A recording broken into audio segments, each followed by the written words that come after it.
Magandang tanghali po sa bawat isa. Amen. Parang wala po kayong kibo. Ang ganda ng panahon kasi umulan naman kahapon. Amen. Sino po yung naginhawan, yung guminhawang pakiramdam kasi umulan kahapon? Amen. Salamat sa Diyos. Ang Diyos pa rin ang may alam ng mabuti para sa bawat isa sa atin. Kaya nga, kapag hindi na natin kaya yung hinit, yan, nagpapaulan. Siyempre, iasa po natin ang ating buhay sa Kanya at ilagak sa lahat ng panahon. Sa ating pong mensahe, ang buong buwan na to ay ating pong inaral ang why we need to stand firm in the faith. Bakit kailangan tayong tumayo sa ating pananampalataya? At yung dalawang linggo na nakaraan ay atin na pong we've already covered to fight against the enemy, yung labanan natin ng kaaway. Kasi kapag nagpasubmit tayo sa Panginoon at siya ay ating inarap, ay siya ay lalayo sa atin. And the second week, to refute the false teaching, yung mga maling katuruan na kung saan na marami ang naglipana sa maling katuruan at wag po tayong patangay sapagkat kailangan maalam tayo sa salita ng Diyos. Sa ganoon ay hindi tayo maikayat ng mga maling katuruan na yan. At alam naman po natin sa panahong ito, dahil ang ating kapaligiran ay napakasama na, kaya kung minsan yung iba ay napapatangay, hindi lamang yun, kung minsan sa kakulangan, dahil mahina at hindi ho malalim ang kanilang relasyon sa Diyos, ay sila ay madaling tumalikod o madali silang maikayat. Kaya naman po, sa apong ito, ang ating pong paksa ay to make an impact on others. Ibig sabihin, yung effect ng buhay natin sa mga ibang tao o yung impact na magawa o nagagawa natin sa buhay nating bilang isang Kristiyano, na ito ay kinakitaan ng isang bagay na hindi nila malimutan. Ibig sabihin, kailangan mayroon tayong impact. Yung talagang tayo po ay hindi na nila nakakalimutan.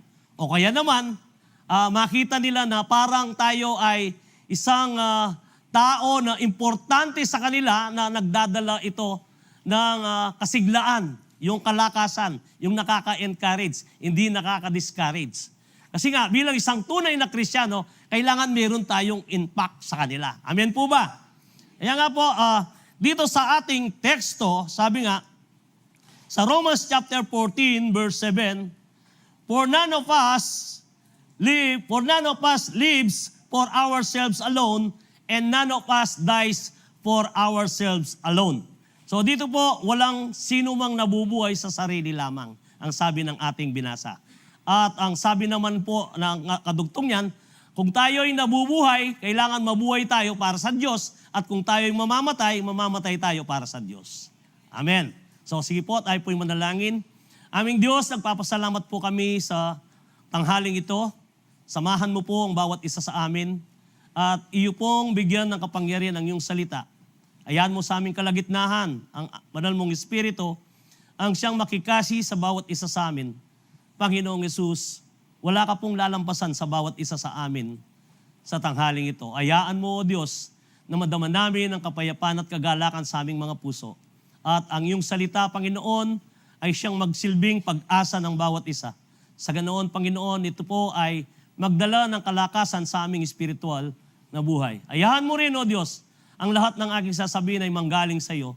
At ikaw po, Panginoon, ang magbigay ng kapangyarihan sa lahat ng sasalitain ko at hindi ang gana ng aking sarili, kundi, Panginoon, sa pamamagitan ng iyong banal na Espiritu, ito po ay magdala ng kaliwanagan sa lahat ng nakakinig at pakinabang. Salamat po at ang lahat, Panginoon, na may umaasa naman na kagalingan, iyo po, Panginoon, ay pagkalob ito sa aming kalagitnaan.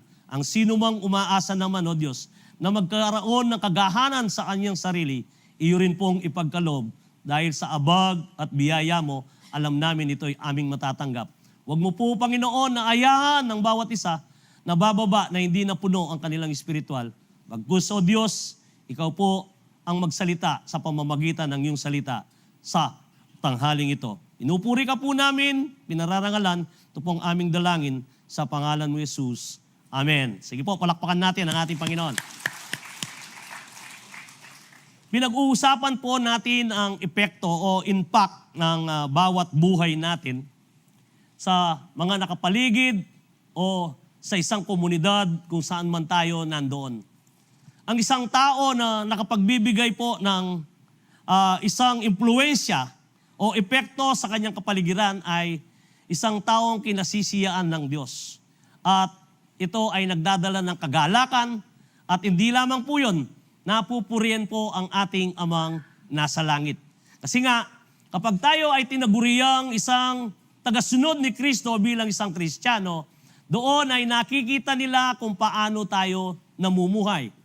Yung pagsasalita, yung kilos, mga gawa o bagay na pagdidesisyon, yun po ay hindi nakalingid sa kanila.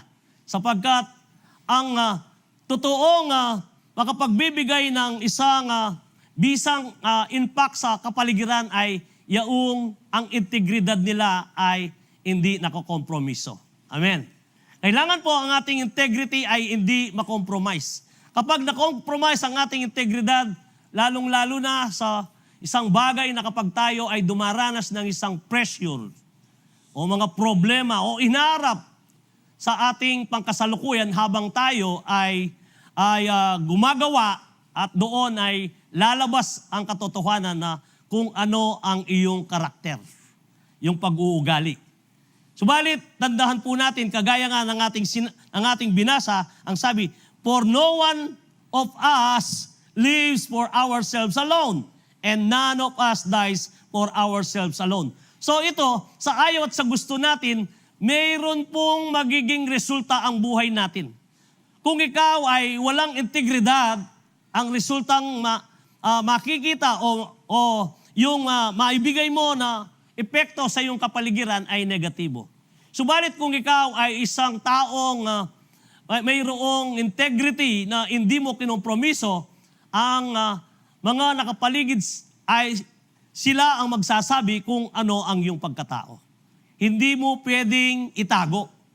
At ang nabubuhay para sa Diyos ay nakikita nila kung totoo o hindi. Kaya nga po, sa umagang ito, paano natin na ito maipamuhay or you must stand firm in the faith to make an impact on others.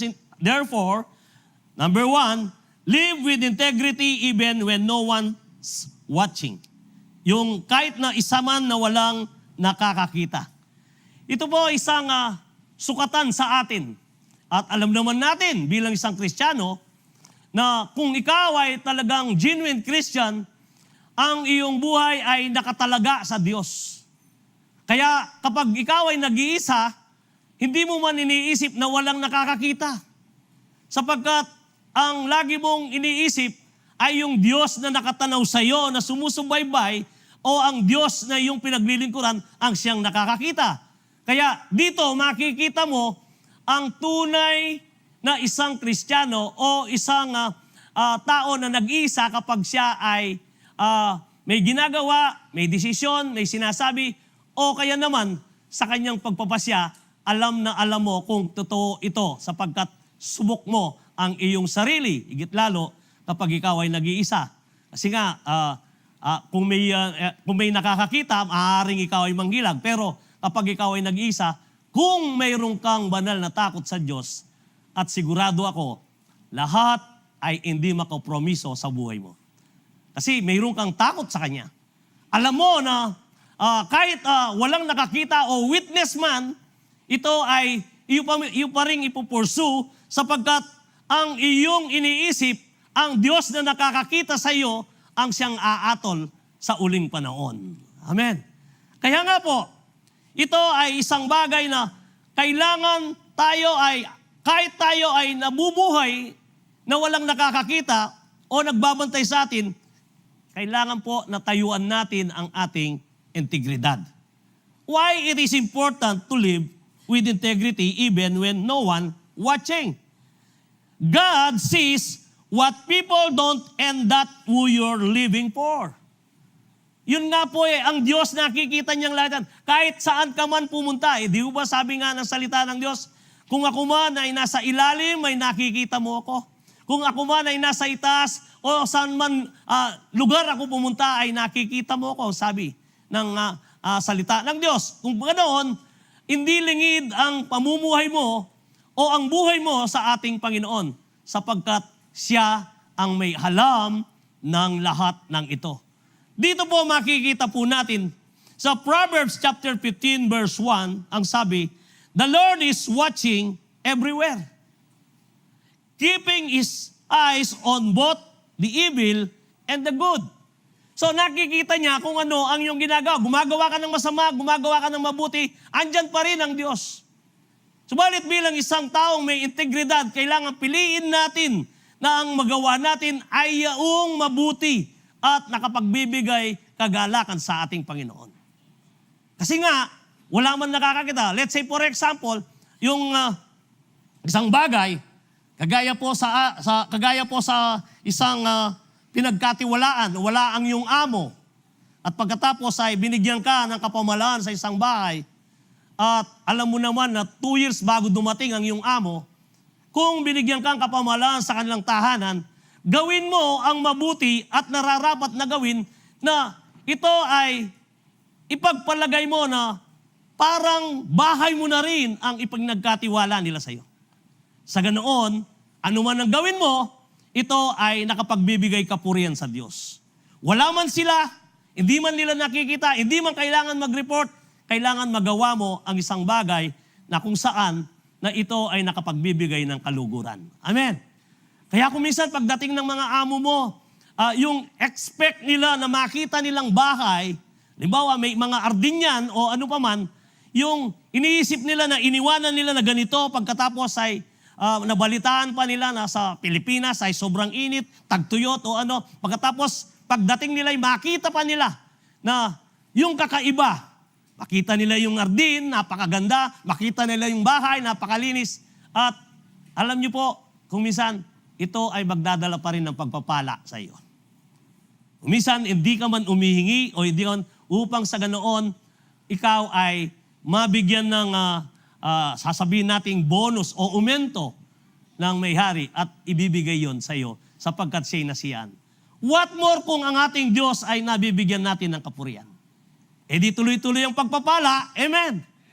Kasi kung hindi mo nabibigyan ng kapurihan ng Diyos, wala kang ganansya na makakuha sapagkat ikaw mismo ang gumagawa at ang bibigay ng harang ng pagdaloy ng pagpapala sa iyong buhay. Sapagkat kahit na walang nakakakita, kung ikaw naman ay may integridad, iyan ay pakinabang sa iyo, kapatid. Sapagkat ang Diyos nga ay nagbabantay sa anumang ating ginagawa. Ang karakter po natin dapat hindi nag-iiba. Kung ano ang ugali mo dito sa sambahan, ganon ang ugali mo sa bahay.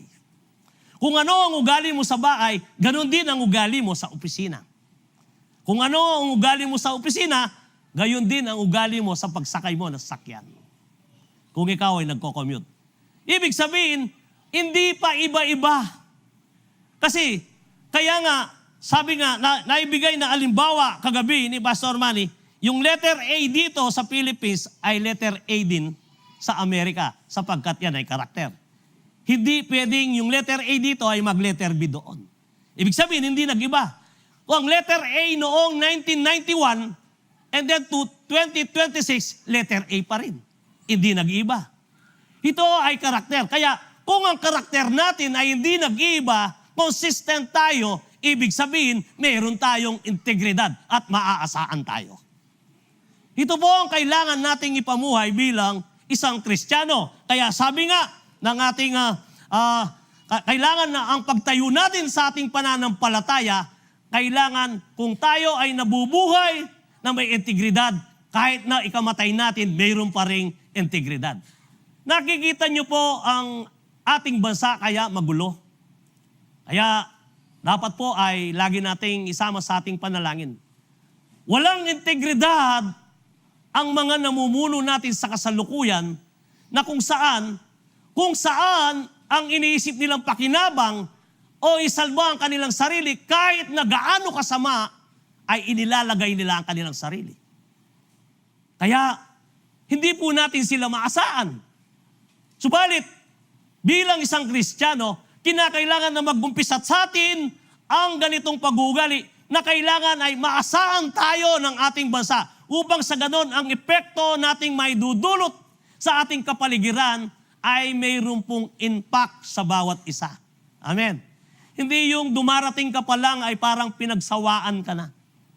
Yung dumarating ka pa lang ay nangiilag na sila sa iyo. Kundi paparating ka pa lang ay parang nananabik na sila.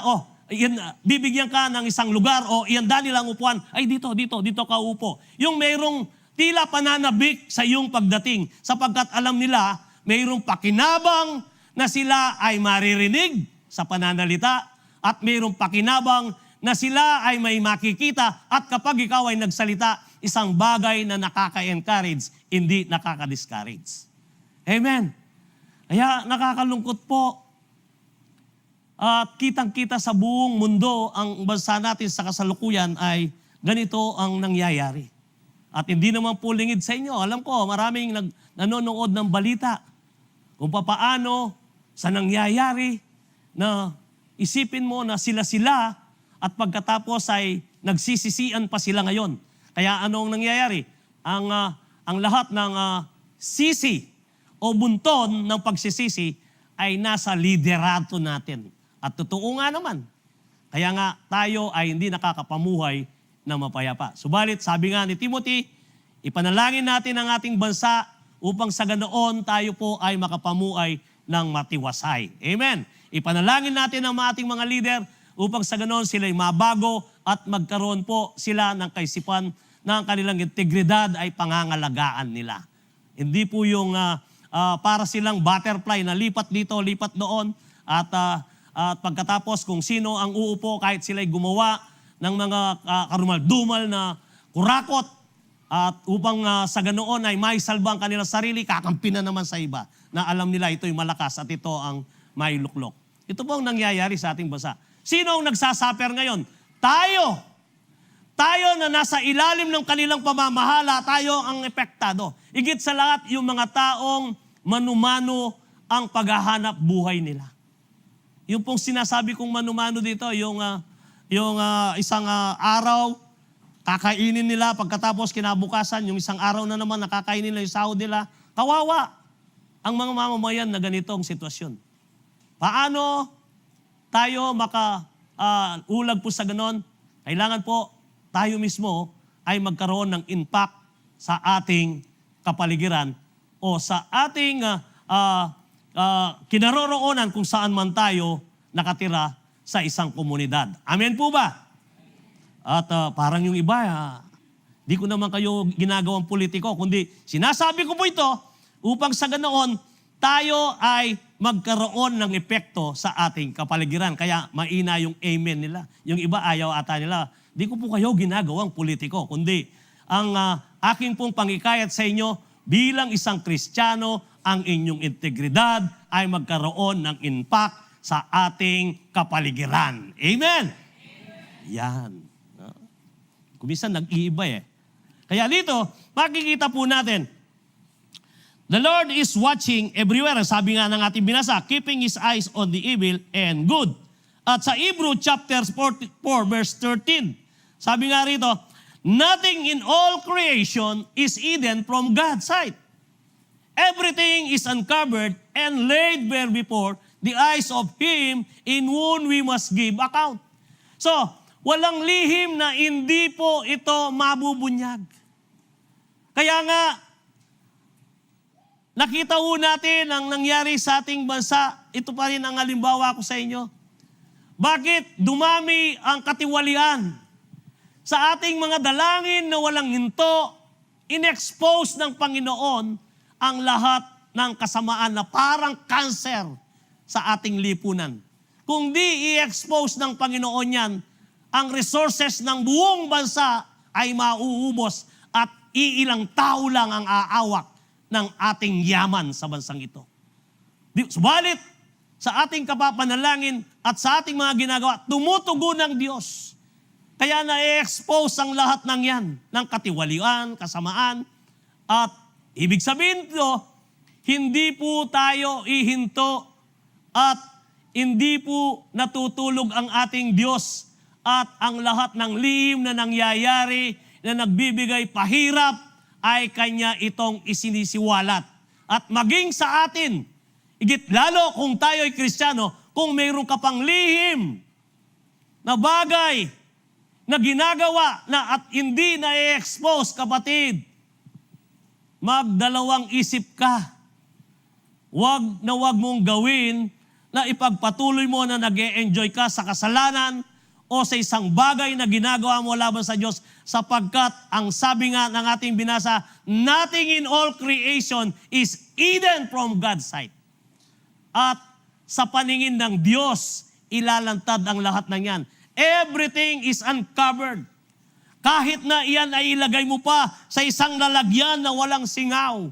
At siguradong yan, sabi nga, everything is uncovered. Lahat ng bagay. And laid bare before the eyes of Him to whom we must give account. At ito'y ipagsusulit mo. Kaya isang bagay na kung saan ang isang Kristiyano ay maalata mo kung ito ay mayroong ugaling impokrito.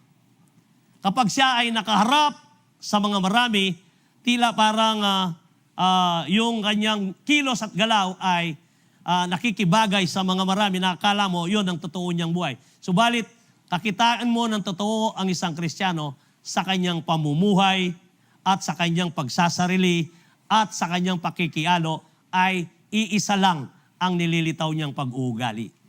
Hindi mayabang, mapagkumbaba, at siya ay mayroong respeto sa isa't isa kapag nakikita mong ganon. Pero kapag siya ay nag-iisa o nasa taanan, wala siyang respeto o bagay na kon. Iba ho, impokrito siya at hindi niya pinapakita ang tunay na buhay. Subalit, ang sabi ng ating binasa, hindi nakalihim sa Diyos yan. Kaya ipagsusulit mo. Amen. Kaya nga, kung meron pa tayong kasalanan na ito ay kinoconcealed na kung saan na tinatakpan pa o bagay, ito po ang hamon ko. Itong araw na to, tapusin mo na. Huwag mo nang ayaan na ang Diyos pa ang magsiwalat. Kapag siniwalat ng Diyos yan ay ikaw ay mawawalan na ng lasa. Di ho ba ang sabi nga doon sa Matthew na kung saan ang asin, kapag nawalan ng halat at ito ay itatapon at ito yuyurakan na lang. Ibig sabihin, bakit asin ang sinabi ng Panginoon? Kasi ang asin ay hindi isang bagay na kung saan na palitan mo ang kanyang figura o yung kanyang personalidad ay hindi na asin. Ibig sabihin, mayroon bang asin na nawawalan ng alat? Inalimbawa ng Diyos, ang asin kasi ay maalat. Pero kung wala ng alat, at kahit anong asin ang ilagay mo kung walang alat yan, anong gagawin? Itatapon mo yan, walang kwenta. Sapagkat ang asin, ang tunay na karakter ng asin ay alat. Kaya anong mangyayari? Yuyurakan lang yan. Dinadaanan lang yan. Ang isang tao na kung saan na wala ng asin, o alimbawa sa aming mga pastors na tumatayo rito, kapag kami ay gumawa ng isang bagay na ito ay hindi namin iningi ng pagsisisi at hindi namin binago ang aming pagkatao sa harapan ng Diyos, tiyak, ibubulgar ng Panginoon yan. At wala pong walang nakakoncealed na hindi ibubulgar ng Panginoon. Kaya yung pag-uugali naming sinasabi at yung pag-uugali na aming ginagawa, kung hindi o ito akma, ibig sabihin nun, kami ay mga ipokrito at hindi nyo kami maasahan at hindi kayo maniniwala sa amin. Siyempre, baka kapag nakita ninyo na ang sinasabi namin na hindi namin pinamumuhay, papanhik pa lang kayo dito sa loob ng church. Ay, siya pala yung magsasalita. Walang kakwenta-kwenta yan. Asin na nawalan ng alat. Bakit ko pakikinggan yan? At bakit ako makikinig at magsasayang ng oras sa taong yan na wala namang kakwenta-kwenta? Ito ang sinasabi rito na kung paano na kinakailangan na tayo ay magkaroon ng malalim na integridad at matibay na hindi matitinag kahit anong mangyari. Ang karakter natin ay hindi pa bago-bago. Sa ganoon, tayo po ay magkaroon ng isang kaaya-aya sa tingin ng ating Panginoon. Amen. Kasi kung minsan na ito po ay napakagandang panalangin paggising mo. Kung ikaw ay isang taong may integridad, sasabihin mo at iingin mo sa Panginoon, Panginoon, salamat po sa aking paggising. At inihiling ko po ngayon na kung papaano kita mapangiti sa langit. Yan. Ito ang magandang panalangin sa Diyos. Iniiling ko po sa iyo kung paano kita mapangiti sa langit. Ibig sabihin, yung mga bagay na gusto mong gawin ay nakahanda ang iyong sarili sa ikapupuri ng ating Panginoon. Kaya nga, kung ikaw naman ay walang integridad, wala kang pwedeng iharap o ilingin na dalangin sa Panginoon sapagkat mismo ang iyong sarili ay hindi mo maipakita o magawa ang mga bagay na gusto mong ipresenta na kaaya-aya ka sa Diyos. Pero kung ikaw ay nakasisiguro na bilang isang malalim na Kristiyano, lagi mong iniisip ang Panginoon at hindi ang mga ibang bagay na para sa iyo. Amen. Ito po ang dapat nating ilagay sa ating kaisipan sapagkat ang isang taong may integridad, binabantayan man yan o walang nakakakita at patuloy pa rin niyang ginagawa upang mabigyan ng kapurian ang ating Panginoon. Sabi nga dito, a real integrity means living for God alone, and when your private life matches your public words, people can trust you. Maaasahan ka ng ibang tao. A real integrity means living for God alone. And when your private life matches your public words, people can trust you. Ikaw ay kanilang mapagkatiwalaan. Kaya kamisan, maraming tao na kung saan na iingi ng payo sa iyo. O kaya naman kapag nasa sitwasyon na sila na alam nila na ikaw ay makakatulong, kagad kanilang tatawagan o iingan kanila ng pagdidesisyon at magpapa-counseling sila. Bakit? Kasi nga po, ikaw ay kanilang maasahan at mayroon kang integridad. Amen. Hindi mo, wag nating sayangin at wag nating ilagay sa alanganin ang ating integridad na kung saan na kahit na konting kompromiso o malihit na bagay para makompromise ang ating pagkakristyano, wag ho nating ihalaw yon sapagkat iyon ay isang siwang na gustong pasukin ng demonyo na kung saan kapag ikaw ay nagbigay ng siwang o yung kahit na pagkakataon ng maliit, papasukin niya yan at doon ikaw ay kanyang ibabagsak. Huwag nating bigyan ng pagkakataon ang diablo. Amen. And then number 2 po why is it important live with integrity even when no one's watching? Secret compromise kills public influence. Kaya nga, kapag ang sikreto, sabi nga rito, secret compromise kills public influence. Yung mga bagay na kung saan na alam ng iba na mayroon kang sikreto pero napagsabi niya sa ibang tao na ang tingin mo, alimbawa sa isang tao na nanunungkulan, mabait yan at maraming tinutulungan. Pero yung iba naman pala, kilala siya at sasabihin niya, kung alam mo lang, may sikreto yan. At may ginagawang ganyan yan. At anong mangyayari doon? Mamamatay. Sabi nga ho dito, secret compromise kills a public influence. Ibig sabihin, yung kompromiso na kahit na maliit na kompromiso ay pumapatay sa impluensya ng nakakarami. Ito ho ay isang epekto na kung saan ay negative at hindi ho positive. Dapat po sa atin bilang isang Kristiyano, ang lahat ng impact na ating nagagawa ay nagbibigay ng positibo at pakinabang sa ating kapwa. May mga maliliit na bagay na tayong magagawa kung minsan. Ito po ay akin ang nabanggit noong Miyerkules. Ako po dahil bago kami doon sa aming tinitirahan, nag-start pa lang kami noong 2019. At siyempre, hindi ko kilala yung kaharap ko na tahanan, yung mga bahay. At 6 na bahay yan. Kasi yung lote namin pahaba. Yung 1,000 square meter, paabaw siya, hindi ho yung yung maluwang sa likod. So saklaw niya yung 4 na tirahan doon.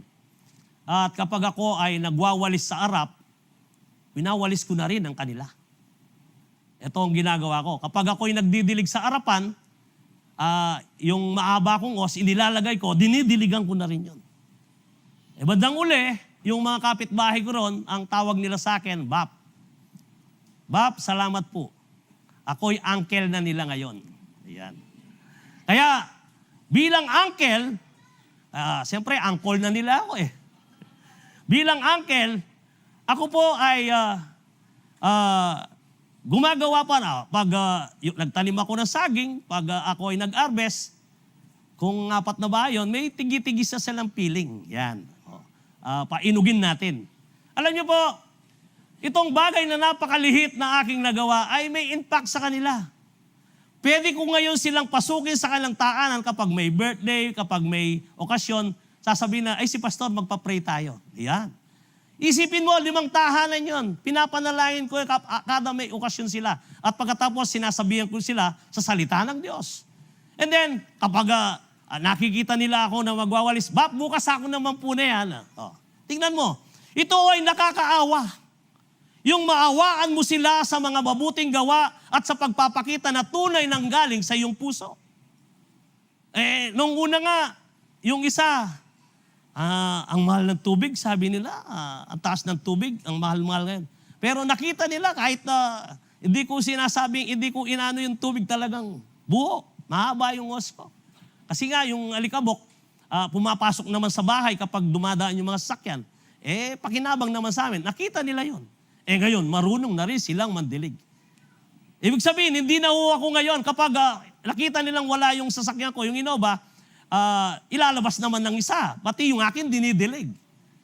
Ito ay isang bagay na kung saan, kung ikaw ay isang tao na pinakita mo na mayroon kang impact o integridad, ang lahat ng nakapalibot sa iyo ay mayroong epekto. Amen?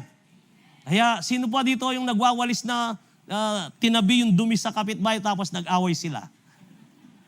May mga ganun eh. O kaya inalis yung damo, tinambak naman sa gilid niya tapos hindi inalis. Kailangan po, kapag gumawa ka ng isang bagay, yung totoo sa puso mo at may nakakakita man o walang nakakakita, ewan ko, mayroon naman silang CCTV, baka nakikita nila lahat ang ginagawa ko kasi nga nakalabas ang kanilang CCTV. Nire-review nila yan. Kapag mayroon okasyon sa kanila, tatawagin nila kagad, kakatukin pa kami. O pastor, mayroon pong birthday dito. Ayaw niyong lumipat, dadalhan na lang namin kayo. Ito po isang bagay na kung saan pinapakita na ang ginagawa mong mabuti at alam nila kahit hindi nila nakikita. Sapagkat mismo ang Diyos ang pinaglilingkuran mo, gawin mo yon kahit na wala man silang maibigay o wala man silang magawa. Kapag pinagpatuloy mo yung kapatid, yun na ang magiging karakter mo. Amen.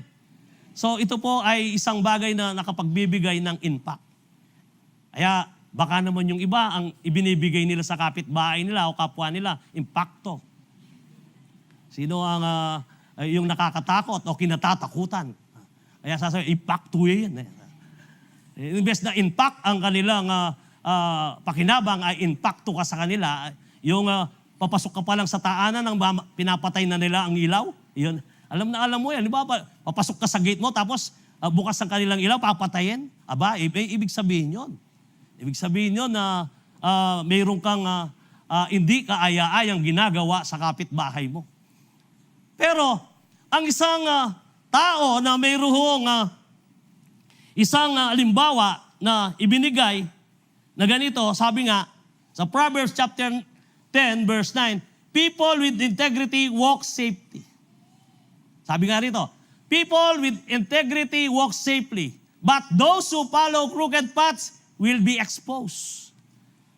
Kaya dito makikita mo na ang isang taong may integridad, lalakad po yan, safe siya. Kahit saan man lugar siya pumunta, at anuman ang mangyari sa kanila, tutulungan ng taong yan, hindi pababayaan. Kasi mayroong integrity. Kaya Pero yung walang integridad, kung ikaw ay napaamak, ay, pabore niya. Alaya ka nung kakwenta-kwenta yung taong yan, ha? Ganon ang mangyayari. Subalit, ang isang tao na may integridad walks safely. Hindi lang safely, mayroon kang favor at mayroon ka pang bagay na alam mo na ikaw ay kinaluglugdan ng ibang tao. Kung minsan, kahit lang sa pananalita mo o kaya sa iyong pagkilos, alam na nila kung ano ang iyong buhay bilang isang mananampalataya. Kaya naman po, napaka-importante na tayo ay magkaroon po ng isang buhay na mayroong integridad at nakapagbibigay ng impact sa ating kapaligiran. Amen? So, dito po, living in integrity gives us confidence in our Christian testimony. Kasi kaya kung minsan sasabihin nila, halimbawa, sinabi mo na ako ay pastor. Ay, kaya pala eh. Ayan. Minsan kaya pala eh. Kagaya ng sa SM, bumili ako ng, hindi ko po pinipromote pero masarap siya. Yung lemon, ginger, at saka yung mangustin. Basta sa Allway ng hanapin nyo ron kung gusto nyo. 480 lang. At yung bottle niya, 2 kutsara, 1 tasa na masarap siya, pinopromote ko. Kasi nga, subukan ninyo kasi nga yung boses ko, kailangan ko ng Pero sinubukan ko na. At bakit po nasabi ito? Kasi sabi ko, bibili ako, sabi ko, ilan po? 2. Pagkatapos, gugrocery muna kami, sabi ko. And then, iwanan ko muna sa'yo, bayaran ko na. Sabi ko sa kanya, ay, wag po, sabi niya, mamaya na kaya, sabi niya. Baka po, hindi, bayaran ko na. At itabi mo riyan. O pagkatapos nung mga halos mahigit 1 oras, bumalik kami. And then, sabi ko, kukunin ko na yung aking binili. Ano pong pangalan? Sabi ng iniwan niyang lalaki. Yung kay Pastor Jun, yung apo ko, kaya pala. Siguro, kaya niya sinabing, kaya pala, may tiwala ako na hindi ako isang taong naging masungit na, ay, burayan kayo, baka makalimutan. Ay, kaya pala, pastor, sabi niya. Pwede bang iharap niyo yung bote, picturing ko kayo, baka makita niyo pa yun eh. Ewan ko, baka ipopromote niya yan. Pero pinicture naman niya ko, yung label. I mean, bakit ko po nasasabi ito? Kayo rin po, kung minsan mararanasan niyo ang bagay na yan. Bilang isang Kristiyano, kung halimbawa kayo'y nakapila doon sa isang kawani ng gobyerno at abang sigaw ng sigaw at nanggugulo ang pila pero kayo ay kalmado, and then dumating pa sa isang numero sa inyo, sasabihin na, kayo po. O pagkatapos, mapuna pa kayo ng isa. Ano po kayo? Born again kayo? Yes, kaya pala. Kasi hindi ka nakasali sa gulo. Kung minsan ganun eh, sa munisipyo na lang, madalas ganun eh. Yung nakatabi ka, nananalangin ka, at pagkatapos ay nakapila ka, pagkatapos mapunan ka ng mga nila. Kasi sa Angeles ay mayroon yung parang runner ng munisipyo eh. Lalapitan ka na. O kayo po, ano po yung sa inyo? Ito yung sa akin, ganito. Kanina ko pa po kayo nakikita eh. Senior na po ba kayo? Oo, pero junior ako. Kako. Ano po pangalan nyo? Francisco Payumo Junior, kaya FPJ. Kako. Kaya sabi niya, ay, priority line po kayo. I mean, hindi ka nakikigulo. Amen. Kasi kung ayan ay ugali mo, karakter mo na yon. At kakakitaan ka bilang isang ugali ng Kristiyano, mapagtimpi. Meron ka pong,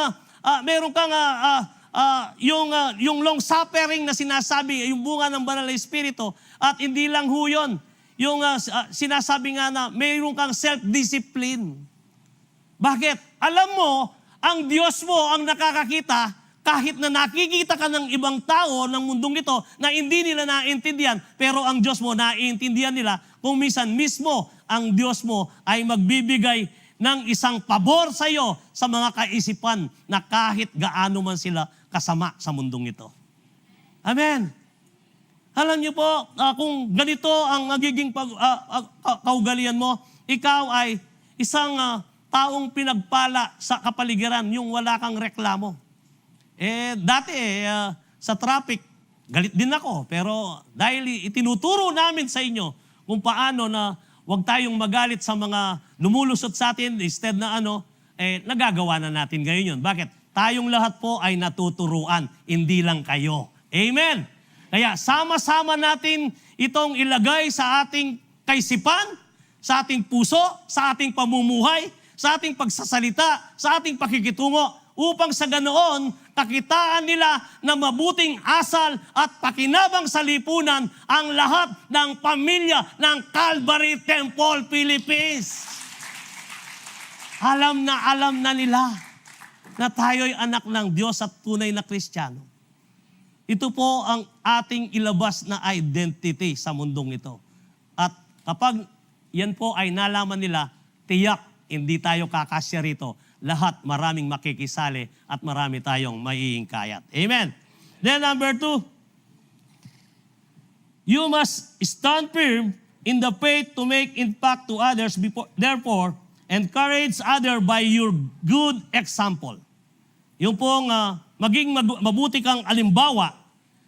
At why it is important to encourage others by good example. Your example teaches what words alone can't. Sabi nga rito, in 1 Peter chapter 5 verse 3, don't lord it over the people assigned to your care, but lead them by your own good example. Yung wag mong ipaglagay ang yung sarili na ikaw ay pinapanginoon nila. Kundi ikaw mismo o yung parang ikaw ang boss, na ikaw mismo ang gumawa ng mga bagay na ipakita mo na ikaw ay mabuting alimbawa sa kanila. Sa ganoon, ikaw rin ay kanilang susundin. Ito ay isang bagay na dapat nating ipakita sapagkat kung pinapakita mo na parang sino ka at yung mga sinasakupan mo, halimbawa, lalong-lalo na yung mga forerunners dito. Kailangan po na bilang forerunners, tayo po ay magpakita ng isang pamumuno sa ating mga sinasakupan bilang isang alimbawa. Amen. Yung hindi ka mainitin ang ulo, baka yung mga forerunners mo kapag mainit ang ulo, magiging mainit din ang kanilang ulo. Ay, ibig sabihin dito, ikaw ay magbigay ng isang alimbawa sa kanila sapagkat ikaw ang kanilang tutularan. Sabi nga rito, they follow what they see. Ito po ang kanilang gagawin sa bawat isa sa atin. Kaya, ang isang nag-encourage upang siya ay sundan, ipakita mo ang totoo sa kanila. At tandaan po natin, maraming bagay ang pwede nating itago. Madali lang ang magtago eh. Kaya lang, ito ba ay nalulugod ang Diyos sa iyo? Marami kang bagay na maipakitang mabubuti sa iba na akala mo ay, at ito'y gawa-gawa. Pero ito ang bottom line yan, kapatid, ang sukatan dyan. Ginawa mo yan, napurihan ka, pero ang Diyos nga ay napurihan ka ba? Kahit 1,000 ang pumuri sa iyo, kung ito naman ay hindi ka puri-puri sa Diyos, wala ring kwenta. Impyerno pa rin ang listaan yan. Amen? Kaya, ang totoo ang iyong ibigay o ipagkaloob sa isang tao na kailangan ay makita nila ang tunay. Sapagkat ang sinusunod natin, sabi nga ng ating Panginoon, ako ang katotohanan at ang buhay. Walang makakapunta sa Ama maliban sa akin. Ibig sabihin, yung totoo, hindi ka makakapunta sa Ama, kundi ka susunod sa katotohanan. Totoo siya. Kaya maging totoo tayo. Amen? So, bilang isang good examples, don't drive people with commands, lead them with your life. Hindi yung gusto mong akayin ng isang tao upang ikaw ay sundan, pero ang totoo naman, may liim ka pala na hindi naman niya nakikita. Kung minsan ito ay mapapariwara. Kaya, why it is important to encourage others by your good example? Number 2, your example speaks louder than your ears. So dito makikita po na hindi ito ay paabahan. Halimbawa sa Calvary ito, hindi yung patagalan na ikaw ay miyembro na ng Calvary Temple. Hindi dyan masusukat ang integridad. Yung 19 kung 73 na yung ano natin, 1953, nandyan ka na.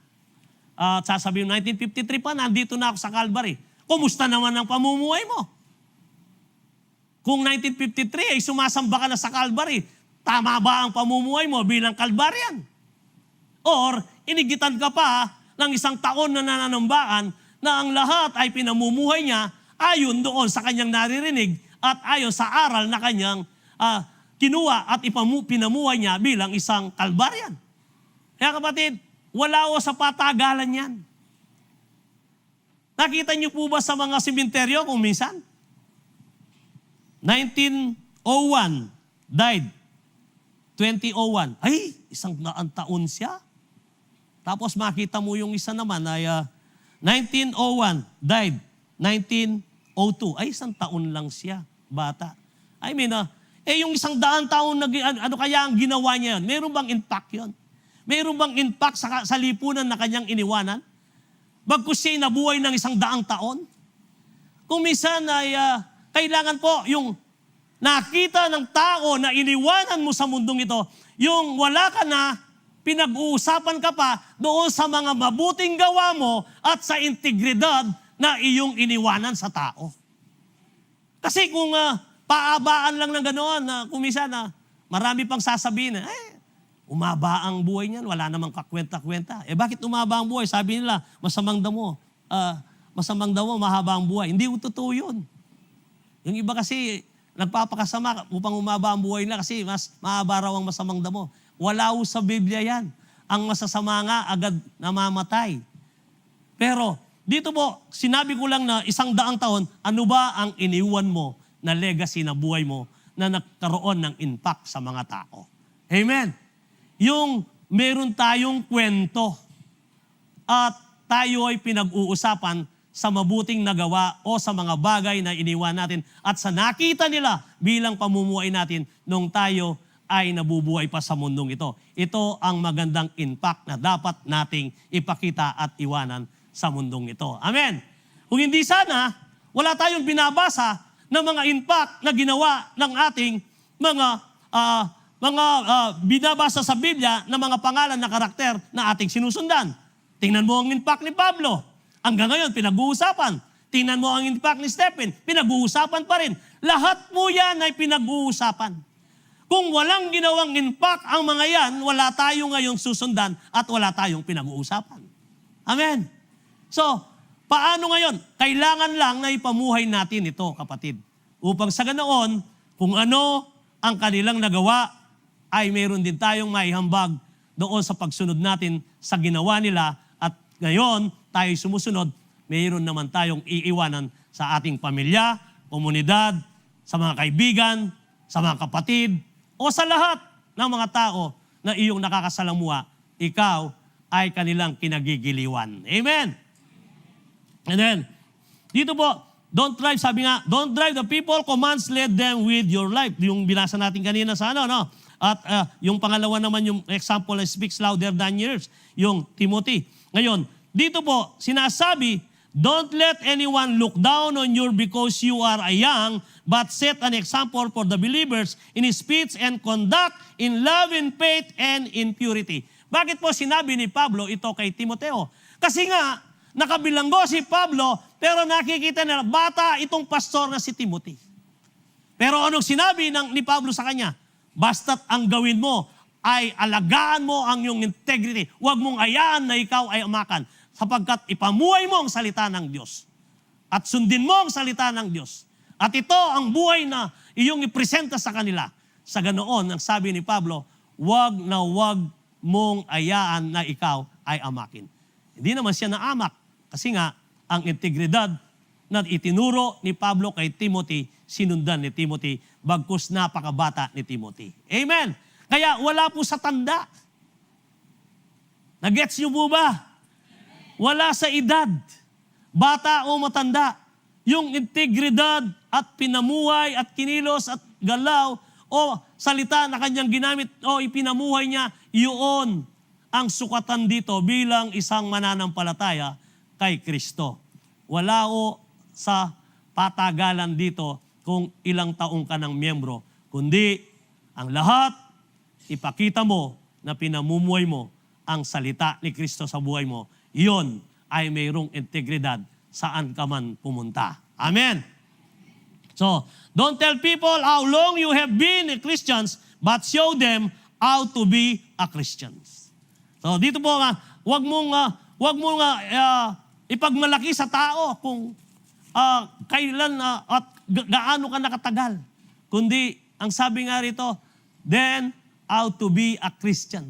Ibig sabihin, but show them, ipakita mo kung paano ka naging totoong Kristiyano. And why is it important to encourage others by your good example? Number 3, your example makes God, sabi nga rin, visible to others.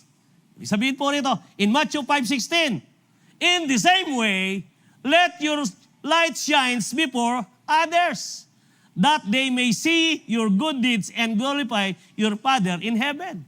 So, makikita mo po rito kung papaano na ipakita mo ang iyong liwanag na ang tanglaw mo ay magningning sa ibang tao. Sa ganoon, ang iyong mga gawang mabuti ay mapurian ang Diyos na dakila.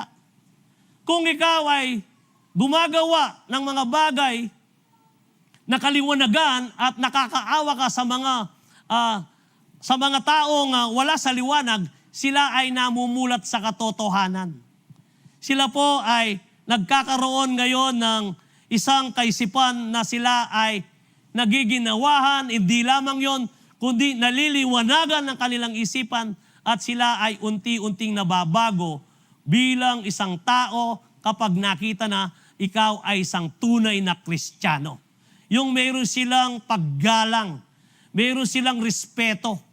At kapag nakita nila na ikaw ay nagliliwanag o nangniningning sa lipunan na iyong kinalalagayan ngayon, kapatid, kahit na yung luma mong pagkatao na ikaw ay tumador, kumisan sila mismo, ang grupong yon ang magsasabing, ay wag mo nang painumin.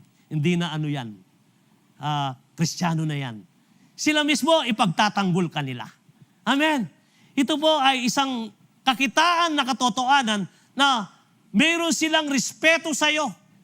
Yung respetong yon ay nakita nila at ipinamuhay mo bilang isang Kristiyano na mayroon kang integridad. Kaya nga, sila mismo ngayon, poprotektaan ka ng iba kahit na hindi pa sila nagbago sa kanilang sitwasyon na kung papaano sila ay nabubuhay sa kasalukuyan. Pero dahil nakita nila ito sa pamumuhay mo, mismo sasabihin na, ay wag mo nang painumin, kahit na kaibigan mo yan.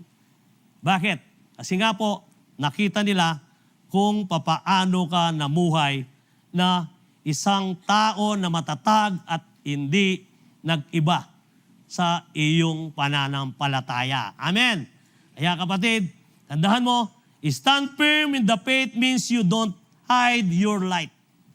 Hindi mo ito itinago. Meron bang magsisindi ng ilaw na ito itatago mo pagkatapos ay hindi man niya maliwanagan ang buong kwarto? Ang sabi nga, walang ganoon. At ang lahat, tandaan ninyo, sabi niya, kapag sinindi ang ilaw ay nasa pedestal yan upang sa ganoon ang kanyang liwanag ay kumalat. So ito bilang isang Kristiyano, dapat ganito tayo. Hindi tayo yung ilaw na nakatago at walang secret Christian. At tayo po ay lantad. Amen! Kasi ang sikretong Christian, sikreto ka rin maliligtas, baka hindi ka maligtas. Sikret eh. Pero kapag ikaw ay lantaran na bilang isang Kristiyanong namumuhay, wala kang kinatatakutan sapagkat ikaw, alam mo, ikaw ay isang tao na talagang nabubuhay sa ilalim ng pamamahala ng Diyos at ikaw ay kumpiyansa sa iyong sarili. Amen. And let people see Christ in you. Kailangan kakitaan ka na ikaw nga ay sumasailalim o nasa sa iyo si Kristo. Huwag mo ayahan na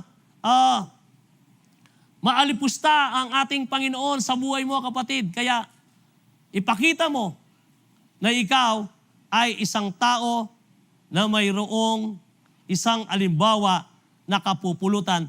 Yung courage mo at hindi ka nakaka-discourage, kundi ikaw ay nakaka-encourage sa ibang tao. Let people see Christ in you. And number 3, you must stand firm in the faith to make an impact on others. Therefore, stay steadfast when life gets hard. Hindi ka natitinag.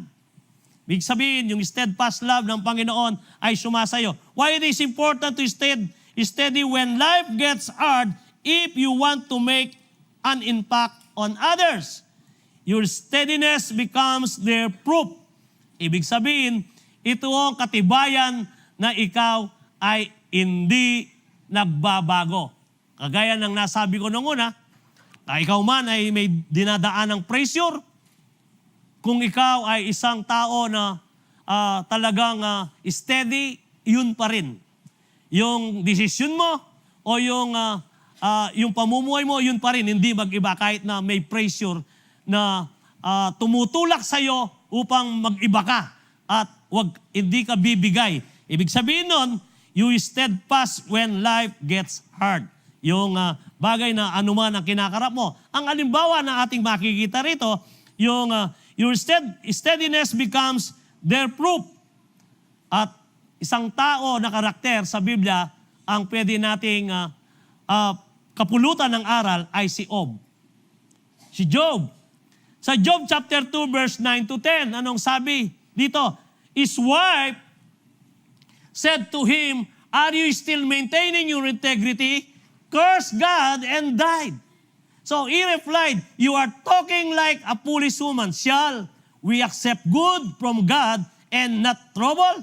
In all this, Job did not sin in what he said. Hindi ho nagkasala si Job sapagkat kahit tinubuan na ng pigsa sa buong katawan, bumbunan hanggang talampakan, at inuud pa yan, at sa pagkaulog ng uod ay ibabalik uli sa laman niya. At sasabihin niyang, dito ka inilagay ng aking Diyos, manatili ka rito.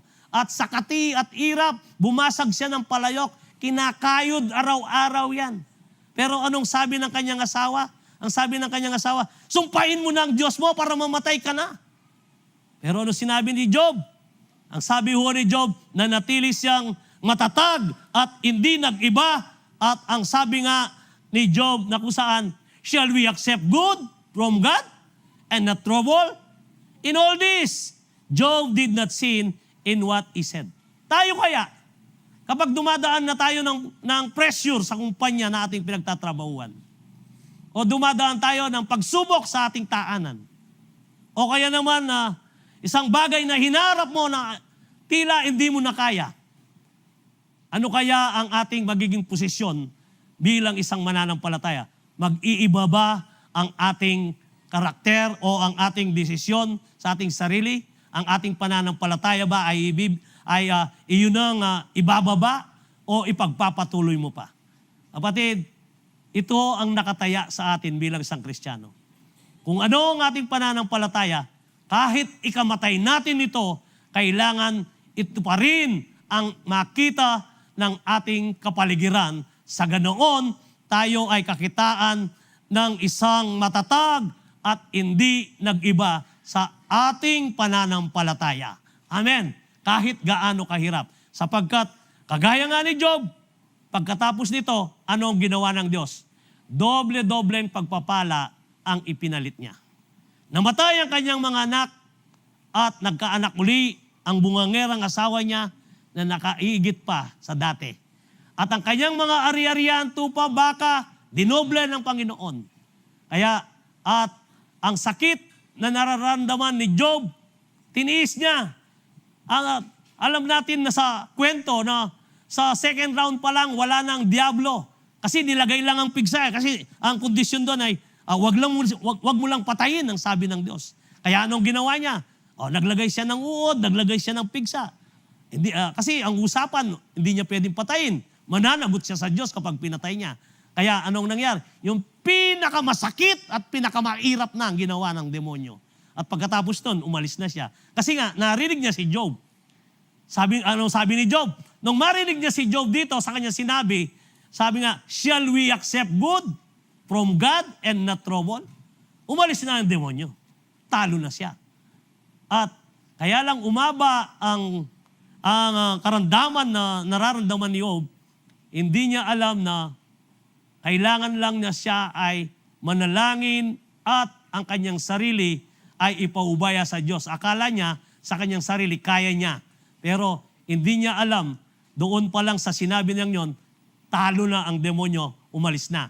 Subalit, kung babasahin mo ang kwento, noon pa ay sa chapter 2 pa lang, wala na ang demonyo. Kasi nga, talo na siya. At kaya lang umaba ang kanyang nararamdaman, hindi niya alam. Akala niya sa sarili niyang kakayaan, gaya niya. Pero nung sabihin ng Panginoon na kailangan magdepende siya sa Diyos at humingi ng tawad, dinoble ang ari-arian ni Job at maging ang kanyang pamilya. Kapatid, ito po ay isang aral na pwede nating itong itanim sa ating puso't isipan. Sa ganoon, hindi po tayo pang-iinaan ng loob. Amen? So, when you don't fall under pressure, others see that faith actually works. Your stability shows them God is enough in a real life. So, ibig sabihin ito, at sapat na ang ating Diyos sa tunay nating buhay na kung saan kapag hindi tayo nagbigay ng kompromiso sa ating pananampalataya. Amen. While it is important to stay steady when life gets hard, if you want to make an impact others, people copy how you handle pressure. So dito, makikita mo kapag ikaw ay nagpamalas ng ganitong sitwasyon o isang alimbawa at kung mayroon mang kapareo na nangyari sa buhay ng isang tao at kapag ikaw ay kanyang naaalala, ang sasabihin niya, brother, kaya na ako man nagyuko. So nakita po ninyo, mayroon siyang alimbawa na pwede niyang ilagay ang kanyang sarili na kung nakayanan mo, sasabihin niya ngayon, ikaw ay nakaka-encourage sa kanya at nakapagbibigay po ng pag-asa, sasabihin niya, kaya ko rin. Amen. So ikaw ay nagiging mabuting alimbawa, kaya yung impact mo ay napakalakas sa taong yon. Amen. Kaya tingnan niyo po ang ating, hindi ko naman po tinataas ang ating senior pastor. Yung impact ng ating senior pastor, na bagamat siya ay may dinaramdam, hindi ko naman kagaya na, ako, sipon lang ito. Pero siya, yung karamdaman niya, alam naman natin. I mean, kung minsan, hindi halos makatayo, pero dahil mayroon siyang integrity, kahit magpatulong yan, at kahit umakyat yan sa ay gagawin niya upang sa ganoon ay magawa lang niya ang dapat niyang gawin at marinig natin ang dapat nating marinig sa kanyang buhay. Ito ay isang bagay na nakaka-encourage sa atin kapag tayo may problema, may karamdaman na magaan, ay lagi nating iniisip, bakit siya agyo na? Ako pa kaya na napakaliit lang ang karamdaman ko. Amen! So ito po ang good example na sinasabi ko.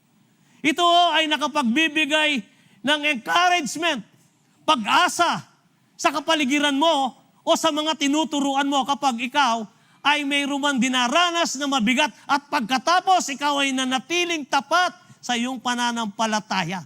Iyon ay isang bagay na nakapagbibigay ng lakas ng loob, tibay ng pananampalataya at igit sa lahat, yung steadfast love ng Panginoon ay nakikita nila kaya yung steady mo na pananampalataya ay hindi nawawala.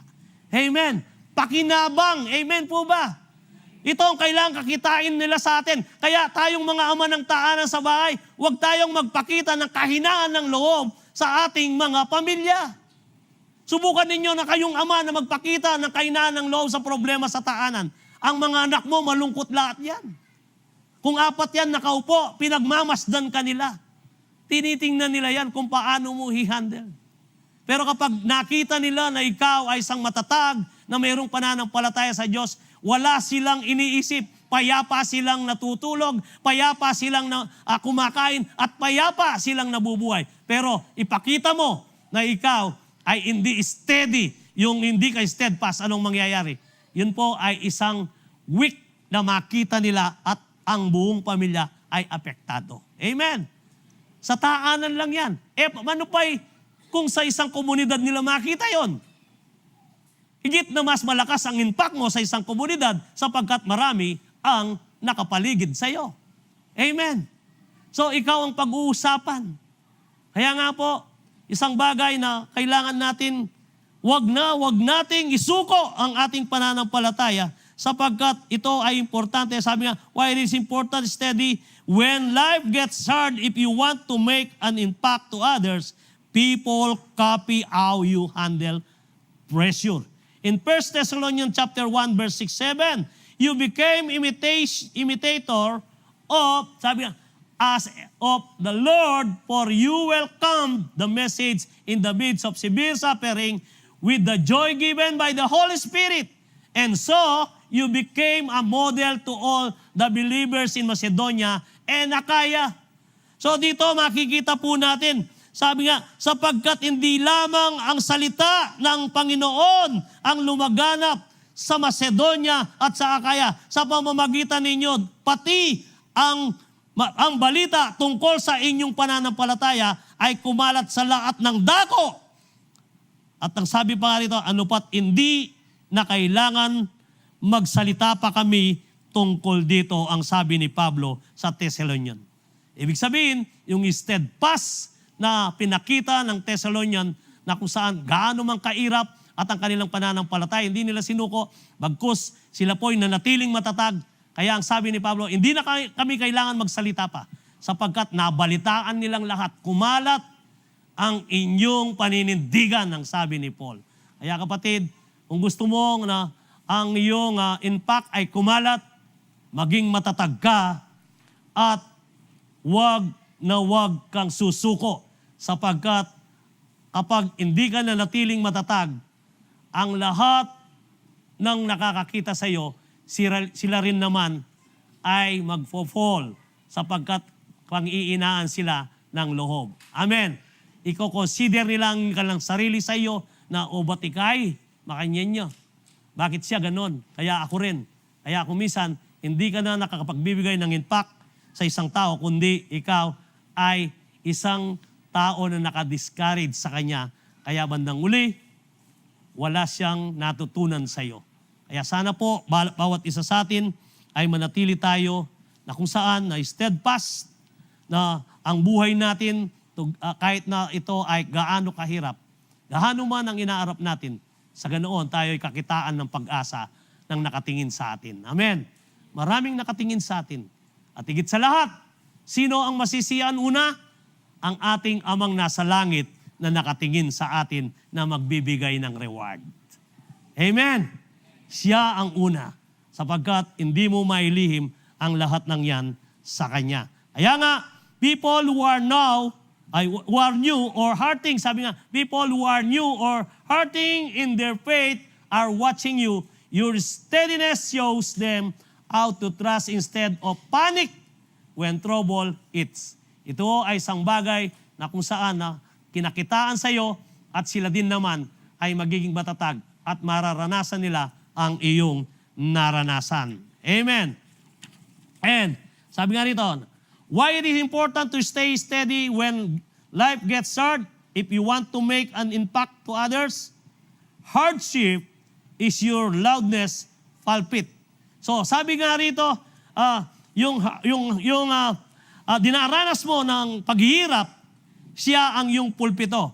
O maaaring sa inyo, ang dinaranas ninyong hirap, ito ang siyang boses ninyo sa publiko.